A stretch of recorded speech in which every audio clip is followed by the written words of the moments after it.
আসসালামু আলাইকুম সবাইকে। আমাকে স্পষ্ট শুনতে পাওয়া যাচ্ছে আশা করি। কিছুক্ষণ আগে ঢাকা মেডিকেল কলেজে একটি অপ্রত্যাশিত ঘটনা হয়েছে।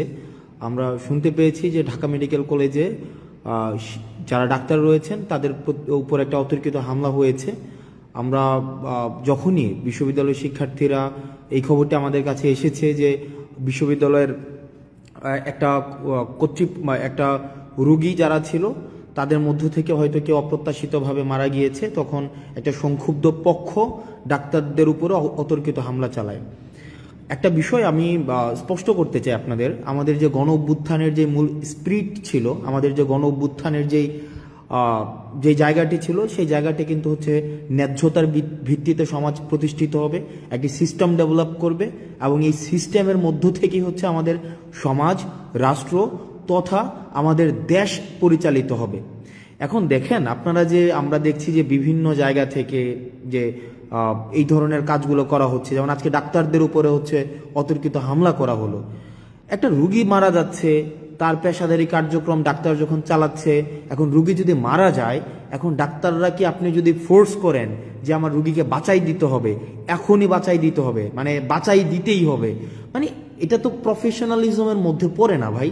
মানে এটা কেমনে সম্ভব যে আপনার ডাক্তারদের মতো করে কাজ করতে দেওয়া উচিত। আমি যদি তাকে ফোর্স করি, আমি দেখেছি আমরা বেশ অনেক দিন এই আন্দোলন পরবর্তী সময়ে, দীর্ঘ সময় আমরা হচ্ছে হসপিটালে ভিজিট করেছি, সেখানে দেখেছি যে ডাক্তাররা কি পরিমাণ নিরলসভাবে পেশাদারিত্বের সাথে তারা হচ্ছে কাজ করার চেষ্টা করে। এখন আমি যদি ডাক্তারদেরকে ফোর্স করি যে আমার একটা রুগী এখনই আপনাকে বাঁচাই দিতে হবে, এখনই তাকে সুস্থ করে তুলতে হবে, এখনই আপনাকে তাকে ওষুধটা দিতে হবে, এখনই কাটা ঘা শুকাই দিতে হবে, এটা তো সম্ভব না। মানে এটা তো সিস্টেম না ভাই, এটা তো প্রফেশনাল জায়গার মধ্যে তো এটা যায় না। প্রফেশনালি এটা এভাবে ডিল করে না। প্রফেশনাল জায়গা, ডাক্তারদের বিষয়টা ডাক্তাররা বুঝবে, শিক্ষকদের বিষয়টা শিক্ষকরা বুঝবে, ইঞ্জিনিয়ারের বিষয়টা ইঞ্জিনিয়ার বুঝবে, আমাদের যেই প্রফেশন সেই প্রফেশনের বিষয়টা তারা বুঝবে। এখন আমরা যদি তাদেরকে এভাবে ফোর্স করি, যেমন আজকে ডাক্তারদেরকে যেভাবে পিটানো হইলো, ডাক্তারদের তাদের কাছ থেকে যেভাবে বের করে দেওয়া হইলো, এটা কি একটা ইতিবাচক কোন ইমপ্রেশন ক্রিয়েট করছে আপনি বলেন? আমি যতই এখন বলি এটা ছাত্ররা করে নাই, আমরা করি নাই, এ করে নাই, সে করে নাই, আমরা পিলো পাসিং করলাম, ব্লেম গেম করলাম, এটা এর উপরে দোষ চাপাইলাম, তার উপরে দোষ চাপাইলাম, কিন্তু এটা তো নাগরিকের উপরে দায়টা বর্তায়। মানে এটা কিন্তু আমাদের উপরে দায়টা বর্তায়। দেখেন, আন্দোলনটা আমরা করেছিলাম, গণঅভ্যুত্থানটা আমরা করেছিলাম, সেই ক্ষেত্রে এই দেশটাকে সঠিকভাবে পরিচালনা করার যেই দায়িত্বটা, সেটাও কিন্তু আমাদের উপরে আছে। এখন আপনারা যদি ডাক্তারদের উপরে এইভাবে আক্রোশমূলকভাবে এভাবে চেপে বসেন, এভাবে ডাক্তাররা কিন্তু তাদের পেশাদারি আচরণ করতে পারবে না। মানে নেভার, কোনোভাবেই সম্ভব না ডাক্তাররা তাদের পেশাদারি আচরণ করতে পারবে। সেই জায়গা থেকে আমি যারা ডাক্তার রয়েছে তাদের কাছে, ঢাকা মেডিকেল সহ অন্যান্য মেডিকেলের যারা ডাক্তার আছে, আমি ব্যক্তিগতভাবে আমি খুবই লজ্জিত, এবং আমি আপনাদের উপরে আজকে যেই হামলাটা হয়েছে সেটার, আমি যারা আইন শৃঙ্খলা রক্ষাকারী বাহিনী রয়েছে, আমি তাদের প্রতি অনুরোধ জানাবো তারা যেন যথাযথ ব্যবস্থা নেয়, এবং আমরা আমাদের জায়গা থেকে সেটি নিয়ে কথা বলবো। আমরা নিশ্চিত করতে চাই যে ডাক্তাররা তাদের পেশাদারি জায়গায় তারা নিজেদের মতো করে তাদের যে প্রফেশনালিজম, সেই প্রফেশনালিজমটা প্র্যাকটিস করতে পারবে। হঠাৎ করে এসে আমি ডাক্তারকে সাজেস্ট কেন করব? ফর এক্সাম্পল, আমি পেশেন্ট, আমার ভাই পেশেন্ট, আমার বন্ধু পেশেন্ট, আমি তো তাকে সাজেস্ট করার প্রয়োজন নাই, তাকে তার মতো করে কাজটা করতে দেই। তাকে তার মতো করে কাজটা যদি আমি না করতে দেই, সেটা কিন্তু একটা প্রবলেমেটিক একটা সিচুয়েশন ক্রিয়েট করে ডাক্তারদের জন্য, এটা খুবই প্রবলেম। আমি যদি ডাক্তারকে প্রতিপক্ষ বানাই, শিক্ষককে প্রতিপক্ষ বানাই, ইঞ্জিনিয়ারকে প্রতিপক্ষ বানাই, আমি যদি এভাবে প্রতিপক্ষ শুধু বানাতেই থাকি, দিন শেষে আমি আসলে দেশটা কাদেরকে নিয়ে পরিচালনা করব? আমাদের জন্য দেখেন, এই ব্লেমগুলো কিন্তু আমাদের উপরে আসবে। এখন তৃতীয় পক্ষ, চতুর্থ পক্ষ, পঞ্চম পক্ষ, এই যে পক্ষ আমরা দোষ দিতে পারবো, এই পক্ষের উপরে দোষ দিতে পারবো, ওই পক্ষের উপরে দোষ দিতে পারবো, আমরা এভাবে করতে পারবো, কিন্তু আলটিমেটলি কিন্তু এটা সলিউশনে যাবে না। এই কারণে আমরা এই যে ব্লেম গেমিং না করে ডাক্তারদের কাজটা ডাক্তারদেরকে করতে দেই, শিক্ষকদের কাজটা শিক্ষকদের করতে দেই, প্রশাসনের কাজটা প্রশাসনকে করতে দেই, পুলিশের কাজটা পুলিশকে করতে দেই, রাজনীতিবিদদের কাজটা রাজনীতিবিদদের করতে দেই। আমরা সেটিই চেয়েছিলাম, কারণ আমরা দেখেছিলাম যে ফেসিস্ট সরকারের সময় সব কাজ হচ্ছে গণভবন থেকে নির্ধারিত হতো। ফেসিস্ট যে গভর্নমেন্টটা ছিল, এই গভর্নমেন্ট কি করেছিল, এই গভর্নমেন্টের সময় সব সময় গণভবন থেকে হচ্ছে তার কাজগুলো নির্ধারিত হতো। কিন্তু আমরা চেয়েছিলাম এভাবে না হোক, আমরা চেয়েছিলাম কি decentralisation of power. Decentralisation of পাওয়ারের মধ্য দিয়ে কি হবে, যার কাজটা সেই করতে পারবে। ডাক্তারদের কাজ ডাক্তাররা করবে, রাজনীতিবিদের কাজ রাজনীতি করবে, তারপরে হচ্ছে মিডিয়ার কাজ মিডিয়া করবে। কিন্তু আমরা দেখেছিলাম সেটা না হয়ে কি হয়ে গিয়েছিল, সবগুলো একসাথে ব্ল্যান্ডেড হয়ে গিয়েছিল। আর যখনই ব্ল্যান্ডেড হয়ে গিয়েছিল তখনই প্রবলেমটা হয়েছিল কি, ফেসিজমের উৎপত্তি হয়েছিল। তো সুতরাং আমি আপনাদের কাছে অনুরোধ করব, আপনাদের জায়গা থেকে অনুরোধ করব, বিভিন্ন জায়গাতে বিভিন্ন ডাক্তারদের উপরে, শিক্ষকদের উপরে এই ধরনের যে অপ্রত্যাশিতভাবে হামলাগুলো হচ্ছে সেগুলো নিন্দনীয়। এগুলো কোনোভাবেই কাম্য না।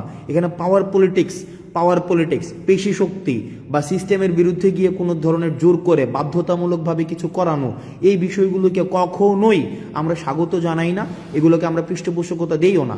এগুলো হচ্ছে আমাদের যে গণঅভ্যুত্থানের যে মূল স্পিরিট ছিল, যে আমাদের যেই গণঅভ্যুত্থানের যেই জায়গাটি ছিল, আমাদের যেই গণঅভ্যুত্থানের আমরা সবাই যে নেমে এসেছিল রাস্তায়, সেই জায়গাটির সাথে সাংঘর্ষিক। সুতরাং আমরা যদি একটা দেশ গড়তে চাই, আমরা যদি একটি বৈষম্যহীন দেশ গড়তে চাই, সেই দেশের মধ্যে যার কাজটা তাকেই করতে দিতে হবে। স্যান্ডেলিনা সো, রূপচর্চায় আভিজাত্য। পরিশেষে ডাক্তারদের সাথে যে আজকে যে ঘটনাটি হয়েছে সেটিকে আমরা নিন্দা জানাচ্ছি এবং আমরা প্রত্যাশা করব এই ধরনের ঘটনার কখনোই পুনরাবৃত্তি হবে না।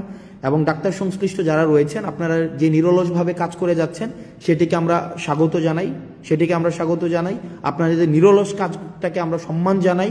আপনারা এই ক্রাইসিস মোমেন্টে যেভাবে নেমে এসছেন, আপনারা যেভাবে সেবা দিয়ে যাচ্ছেন, আমরা এটা স্বীকার করি যে চিকিৎসা খাতে অনেক ধরনের অসামঞ্জস্য রয়েছে, কিন্তু কিছু ডাক্তার রয়েছে তাদের জায়গা থেকে তারা নিরলসভাবে কাজ করে যাচ্ছেন। আরেকটি বিষয় সেটি হচ্ছে যে আপনারা অনেকে কমেন্টে গালাগালি করেন, বিভিন্ন বিষয়ে গালি দেন, বিভিন্ন বিষয়ে আপনারা বলেন যে পেইড পলিটিশিয়ান, আমরা টাকা খেয়েছি, তারপরে হচ্ছে এগুলো বলেন। আমার কাছে এগুলো ভালো লাগে, এই কারণে ভালো লাগে কারণ আমাদের যে আন্দোলনটা ছিল, আমাদের আন্দোলনটা হচ্ছে আপনার এই গালির অধিকারটার জন্য। এই যে আপনার কমেন্ট বক্সে আপনার ব্যাকস্পেস ব্যবহার করতে হচ্ছে না, যে এটার জন্যই কিন্তু এই গণঅভ্যুত্থানটা। এই যে আপনাকে ব্যাকস্পেস ব্যবহার করতে হচ্ছে না, আপনি গালি দিতে পারছেন আমাকে, আপনি আমাকে তুই বলতে পারছেন, আপনি আমাকে খুব অপভাষা ব্যবহার করতে পারছেন, আপনি আমাকে বলতে পারছেন যে আমি হচ্ছে টাকা খেয়েছি, ঘুষ খেয়েছি। এই যে এটা বলতে পারছেন না, কুত্তার বাচ্চা বলছেন না আপনি, এই যে কুত্তার বাচ্চা, তুই তোর পরিবারের সবার কুত্তার বাচ্চা, আমি শেষ পর্যন্ত আপনার এটার জন্য আমি ফাইট করে যাব। অর্থাৎ আপনি যেন এটা বলতে পারেন, কারণ অতীতে আমরা এটাও বলতে পারতাম না। আপনি যদি অতীতের সময়গুলো দেখেন, অতীতে কিন্তু আমাদের এটা বলারও অধিকার ছিল না। সুতরাং আমরা আপনার এই গালিটার জন্য আমরা ফাইট করেছি, আপনার দ্বিমত প্রকাশের জন্য আমরা ফাইট করেছি, এবং দ্বিমত প্রকাশটাই আমরা চাই যে আপনারা দ্বিমত প্রকাশ করতে পারেন। শুধুমাত্র সহমত প্রকাশ করবেন, আমি শুধু যেটা বলবো সেটাই আপনি বলবেন, আমরা এটা চাই না। আপনার যেটা মত, সেই মতামতটা হচ্ছে আপনি যেন ঠিকভাবে প্রকাশ করতে পারেন, আমরা সেটার জন্যই হচ্ছে আমরা ফাইট করেছি। এবং আমাদের এই আন্দোলনটা অব্যাহত থাকবে, আমাদের সংগ্রামটা অব্যাহত থাকবে। কারণ আপনি যদি এই সংগ্রামটা অব্যাহত না রাখেন তাহলে আপনাকে মিউট করে দেওয়া হবে। আপনি যে গালি দিচ্ছেন এখন স্বাধীনভাবে, আপনার মাথার মধ্যে কিন্তু এই চিন্তা নাই যে আপনাকে ডিজিটাল সিকিউরিটি অ্যাক্টে আপনাকে ধরে ফেলবে। এটার জন্যই ছিল আমাদের আন্দোলন। আপনি স্বাধীনভাবে গালি দেওয়ার স্বাধীনতা পেয়েছেন, আপনার স্বাধীনতার জন্য এই গালি দেওয়ার জন্য আমরা হচ্ছে ফাইট করব, সংগ্রাম করব, যেন আপনি স্বাধীনভাবে গালিটা দিতে পারেন। আমাকে যেন আপনি বলতে পারেন আমি কুত্তার বাচ্চা, আমাকে যেন বলতে পারেন যে আমি হচ্ছে যে টাকা খেয়ে আন্দোলন করেছি, আমাকে যখন বলতে পারেন যে আমি ঘুষ খেয়েছি, আমাকে যেন বলতে পারেন আমি 10 কোটি টাকা খেয়েছি। এই যে আপনি 10 কোটি টাকা খেয়েছেন, আমাকে বলেন, আপনাকে কিন্তু কেউ এসে বলে না যে আপনাকে বাসা থেকে উঠাই নিয়ে আসবে। এটা কিন্তু আপনার, এই ভয়টা কিন্তু আপনার নাই, বা এই ভয়টা আমাদের নাই। এই যে ভয়টা নাই, এটার জন্যই হচ্ছে আমাদের এই যে সংগ্রামের সফলতা। আপনি যদি জিজ্ঞেস করেন এই সংগ্রামের সফলতা কি, এই সংগ্রামের সফলতা এইটাই যে আমাদের ব্যাকস্পেস ব্যবহার করতে হচ্ছে না, আমাদেরকে একটা কমেন্ট লেখার পূর্বে আমাদের ভাবতে হচ্ছে না, বা আমাকে কোনো বন্ধু ফোন দিয়ে আমাকে জিজ্ঞেস করে না যে দোস্ত তাড়াতাড়ি কমেন্টটা ডিলিট করে দে বা তাড়াতাড়ি পোস্টটা ডিলিট করে দে।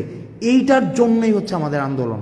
এবং আমি মনে করি এই জায়গায় হচ্ছে আমাদের সফলতা, যে আপনি অন্তত স্বাধীনভাবে গালি দিতে পারছেন, সবাইকে স্বাধীনভাবে গালি দিতে পারছেন। কিন্তু আমরা একটা জায়গায় স্পষ্ট করতে চাই, স্বৈরাচার ফেসিস্ট হাসিনা আমাদেরকে বিভিন্নভাবে দমন করার চেষ্টা করেছে, আমাদেরকে বিভিন্নভাবে আমাদেরকে ব্লেম দিয়েছে, ট্যাগ দিয়েছে, আমাদের অর্থ লোপাটের আমাদের অভিযোগ এনেছে, কিন্তু কিচ্ছু করতে পারেনি। কারণ আমাদের নৈতিক যেই শক্তিটা, মানে নৈতিক যে শক্তিটা, এই নৈতিক শক্তি হচ্ছে আমাদের সততা। আমরা সৎ ছিলাম আমাদের জায়গা থেকে। কোনো ধরনের আজকে পর্যন্ত, এখন পর্যন্ত আমি যখন আপনার সাথে কথা বলছি, এখন পর্যন্ত আমাদের কোনো ধরনের যেই আপনার লিগ্যাল কোনো এলিগেশনস আজকে পর্যন্ত প্রমাণ করতে পারিনি।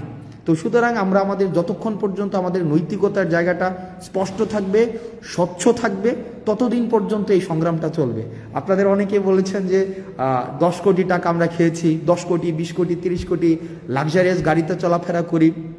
ব্যক্তি আসনাদ আব্দুল্লাহ, ব্যক্তি সার্জিস আলম, নাহিদ আসিফকে যারা আগে থেকেই চিনেন, আমাদের যে বিষয়টা, এই যে লাইভ বন্ধ করেন সমস্যা হবে, এই কমেন্ট এখন আর করতে হয় না। যে ফেসবুক পোস্ট ডিলিট করেন সমস্যা হবে, বা কমেন্ট ডিলিট করেন সমস্যা হবে, এই যে কমেন্ট ডিলিট করেন সমস্যা হবে, লাইভ বন্ধ করেন সমস্যা হবে, এই যে কাজটা করতে হচ্ছে না, এটাই আমাদের সফলতা। এই যে আজকে মানে আমি বিশ্বাস করেন, আপনারা যখন কমেন্টে গালি দেন, আমি মনে করি যে না, ফাইন, এটার জন্য আমরা ফাইটটা করেছি, যে আমরা অ্যাটলিস্ট স্বাধীনভাবে আমরা গালি দিতে পারি, অ্যাটলিস্ট স্বাধীনভাবে আমার মত প্রকাশ করতে পারি। কেউ এসে আমাকে ফোন করে বলছে না যে কমেন্টটা ডিলিট করে দাও যে তোমার সমস্যা হবে, বা পোস্টটা ডিলিট করে দাও তোমার সমস্যা হবে, বা লাইভটা বন্ধ করে দাও তোমার সমস্যা হবে, বা লেখাটাকে মুছে ফেলো তোমার সমস্যা হবে।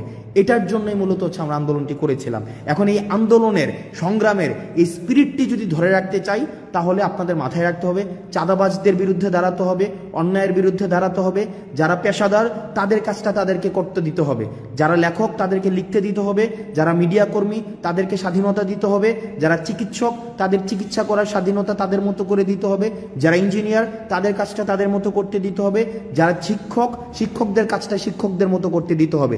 সেখানে যদি আমরা হস্তক্ষেপ করি, তাহলেই কিন্তু সেটা স্বাধীনতা পরিপন্থী, তাহলেই কিন্তু এটা সংগ্রাম পরিপন্থী। আমরা ঠিক যে আমরা মত প্রকাশের স্বাধীনতার জন্য আন্দোলন করেছি, দ্বিমত প্রকাশের স্বাধীনতার জন্য আন্দোলন করেছি, আমরা প্রত্যেকটা মানুষের তার কাজ যেটা, সেটার স্বাধীনতার জন্য আন্দোলন করেছি।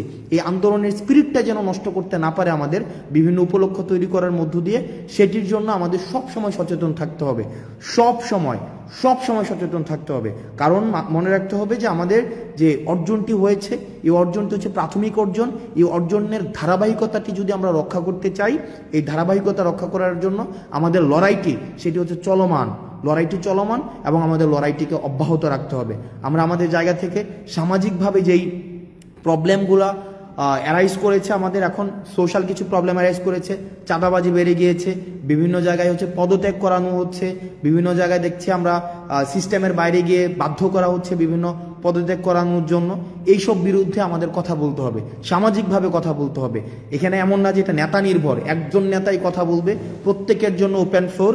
তবে দয়া করে কেউ হচ্ছে কোনো ধরনের বিশেষ সুবিধা আদায় করার জন্য, কোনো ব্যক্তি সুবিধা আদায় করার জন্য নিজের এই পরিচয়টাকে আপনারা হচ্ছে বাজে কাজে ব্যবহার করবেন না। সবাই ভালো থাকবেন, সুস্থ থাকবেন, এবং হচ্ছে এই যে গালি দিচ্ছেন আপনারা বিভিন্ন জায়গায়, এই গালি অব্যাহত থাকুক, কারণ এই গালিটাই নিশ্চিত করে যে আমাদের প্রাথমিক অর্জনটি আমাদের হয়েছে, আন্দোলনের যে প্রাথমিক যে অর্জন সেটি হয়েছে এই গালি নিশ্চিত করে। কারণ আপনি গালি দিতে পারছেন এই আন্দোলনের কারণে, দ্বিমত প্রকাশ করতে পারছেন আন্দোলনের কারণে, আজকে আপনি ব্যাকস্পেস ব্যবহার করতে হচ্ছে না আন্দোলনের কারণে, কমেন্ট ডিলিট করতে হচ্ছে না আন্দোলনের কারণে, আপনি যা ইচ্ছা তা পোস্ট করতে পারছেন আন্দোলনের কারণে, আপনি লিখতে পারছেন আন্দোলনের কারণে, আপনি বলতে পারছেন আন্দোলনের কারণে, আপনি প্রশ্ন করতে পারছেন আন্দোলনের কারণে, আমাদেরকে জবাবদিহিতার মধ্যে রাখতে পারছেন তাও আন্দোলনের কারণে। সুতরাং আন্দোলনটি আমি যতই বলি না কেন, বিভিন্নভাবে বিতর্কিত করার চেষ্টা করা হোক না কেন, আমাদের প্রাথমিক সফল আমরা হয়েছি, তবে সেটির ধারাবাহিকতা অব্যাহত রাখতে হবে।